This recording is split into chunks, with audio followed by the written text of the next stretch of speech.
Like our video, share it with your friends, and don't forget to subscribe to our channel for more amazing content.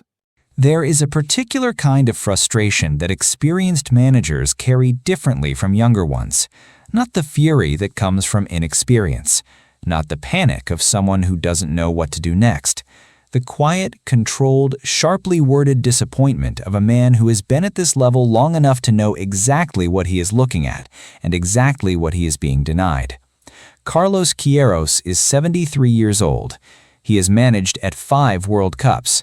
He has worked alongside Sir Alex Ferguson at Manchester United, been head coach of Portugal and Iran, guided Real Madrid, managed South Africa, and now leads Ghana into what could be the most significant tournament result of this young Black Stars generation. He has seen it all. He has lived through officiating controversies across 4 decades of football at the highest level. When he walked into the post-match press conference after Ghana's goalless draw with England in Foxborough, Massachusetts on Tuesday evening, he looked directly at a FIFA official sitting in the room, and then he said this: "I'm not sure VAR is still working in the World Cup. We still have VAR? It's working? I have some doubts about that, because there was a penalty that they needed to give to Ghana, a clear penalty against England. Once again, VAR went for a coffee. I like to take my coffees once in a while, but it was a clear penalty and a red card. Do you have any doubts about that?" And then, looking around the room at the assembled journalists, he added something that said even more than the criticism itself. "I'm sorry for my sarcasm, but if I say these things seriously, they will punish me. So I hope you understand that I'm joking." He wasn't joking, and everyone in that room knew it. So what's really happening here? And why has a goalless draw in Massachusetts, a game that England dominated with 79% possession, the highest figure by any team failing to score at a World Cup in 60 years, turned into one of the most significant officiating controversies of this entire tournament? Let's start with the specific incidents, because this is not a case of a manager venting after a result that didn't go his way. This is a case of 2 separate moments in the same match, both involving England players, both going unpunished, both generating post-match agreement from former professionals that something was missed, and both happening with the VAR system active, staffed, and theoretically watching. The first incident came in the 66th minute. Ghana substitute Prince Kwabena Adu, a player who had been on the pitch for less than 10 minutes and who immediately changed the game's dynamic with his direct running, was in possession just outside England's penalty area when Jordan Pickford came out to challenge him. The collision was visible. Adu went down. Queiroz's bench reacted immediately. The referee, Honduran official Said Martinez, awarded England a free kick rather than penalizing Pickford. Queiroz's assessment in his press conference was unambiguous. He called it a clear shock and said Pickford should have been sent off. There is no doubt about that. The second incident was the one that truly ignited the controversy. 13 minutes later, in the 79th minute, Adu broke into the England penalty area in what appeared to be a clear goal-scoring opportunity. Ezri Konsa, the Aston Villa centre-back, lunged in from behind. He did not get the ball. He got the man. The contact was clear on the replays available to the millions watching. A penalty was not given. A red card was not shown. VAR reviewed it, or was supposed to review it, and found no grounds to intervene in either case. The former England striker Wayne Rooney, watching from the broadcast gantry, was among those who said Konsa took a huge risk and got the man rather than the ball. Wayne Rooney, an England legend, saying publicly that England's defender was fortunate not to concede a penalty that would have significantly changed the match. That is not a partisan assessment. That is an experienced professional read on a moment in real time from someone with no interest in favoring Ghana. The VAR official in the room responsible for reviewing both incidents from the Technology Center was an American named Armando Villarreal. The on-field referee, Said Martinez of Honduras, was making his first career appearance overseeing a match involving either England or any African national team. Those credentials are not criticisms in themselves. Referees have to have firsts, and Martinez arrived with a growing reputation within CONCACAF football, having officiated Gold Cup finals and Nations League finals.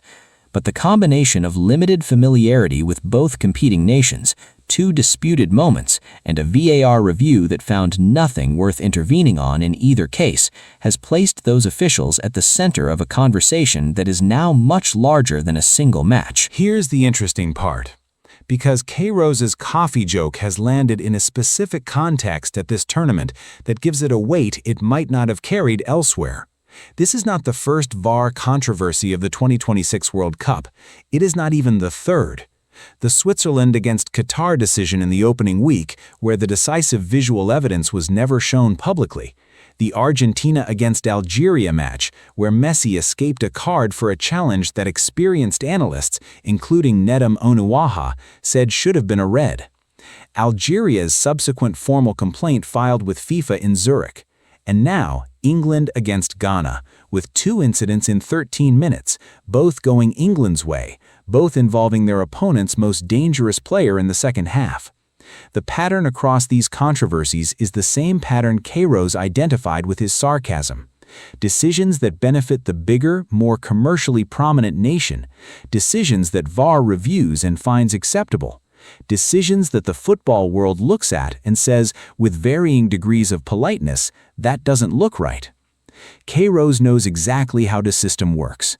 He knows that if he says the things he said seriously rather than wrapped in sarcasm, he risks a fine from FIFA's disciplinary process. He told the room as much directly. His framing of his criticism as a joke was not a retreat from what he was saying. It was a precise calibration of how to say it, without opening a formal disciplinary case against himself. He is 73 years old and has been to 5 World Cups. He has learned where the lines are, and he put his criticism right up to those lines, dressed it in a coffee metaphor, and made sure every journalist in that room understood exactly what he meant. Now, think about what England's perspective on this match looks like, because fairness requires both sides to be represented. Thomas Tuchel, speaking afterwards, acknowledged his team lacked a cutting edge and admitted the group was difficult. He said the players tried everything and played with the right energy, while hoping the fans don't lose belief. England had 19 attempts on goal. They had 1.36 expected goals. They created chances that on another night would have produced a result. Jude Bellingham, who had his own confrontation with K-Rose at halftime after a heavy challenge on Ghana's Jerome Opoku, said the altercation was nothing but competitive edge.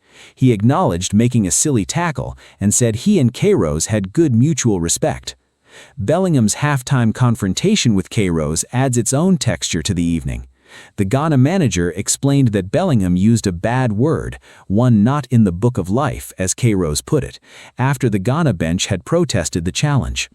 Bellingham said he recognized K-Rose from his time at Manchester United and characterized the exchange as purely competitive.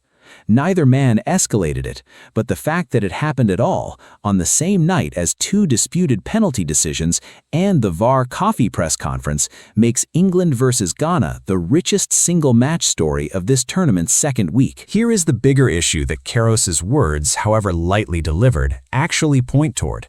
The VAR system at this World Cup has now been challenged publicly and seriously by multiple coaches, multiple broadcasters, and one full national federation within the space of 2 weeks. Each challenge has been slightly different in character. Algeria filed formally in writing. K-Rose used sarcasm and a coffee metaphor. The pundits watching Argentina versus Algeria spoke directly to camera. But the underlying claim across all of them is the same. The system is not being applied consistently, and the inconsistency tends to benefit certain teams over others. That is a serious allegation, and it is not one that dismissing K-Rose's tone as sarcastic or his manner as theatrical resolves. He is not an inexperienced manager making excuses. He is a man with 50 years of football at the highest level, 5 World Cup cycles of experience, and a clear view of what he saw on the pitch in Foxborough. He said it as carefully as a man can say something, while also making clear he knows the rules of what he's allowed to say. The coffee metaphor was not the story. The decisions were the story. Despite all of this, Ghana are in an extraordinary position in this tournament. 4 points from 2 matches, unbeaten, on the brink of qualifying for the World Cup round of 32 for the first time since their extraordinary quarterfinal run in South Africa in 2010.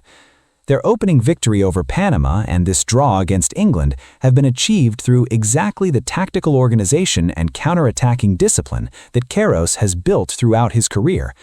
They face Croatia in Philadelphia in their final group game, knowing that a positive result guarantees their place in the knockout rounds. Thomas Partey, who missed Ghana's first match because his Canadian visa was denied due to an ongoing legal case in England, is available for selection against Croatia. His return gives Queiroz a different kind of midfield authority, and Adu, who was the substitute who was at the center of both controversial incidents and who showed exactly the directness that troubled England's defense, has announced himself at this tournament as a player whose involvement changes the game. What do you think? Has the pattern of VAR decisions at this World Cup reached a point where the system's credibility is genuinely at stake? Or do you believe the individual controversies, while real, reflect the inherent difficulty of officiating at this level rather than any systemic inconsistency? And the question that matters most coming out of Foxborough, when Carlos Queiroz looked at a FIFA official in that press conference room and asked in front of the world's football media whether VAR was still working, and then said he was joking because otherwise they would punish him, does that feel like a man making light of a difficult evening, or like a man who has spent 50 years at the top of this game and knows exactly what he saw?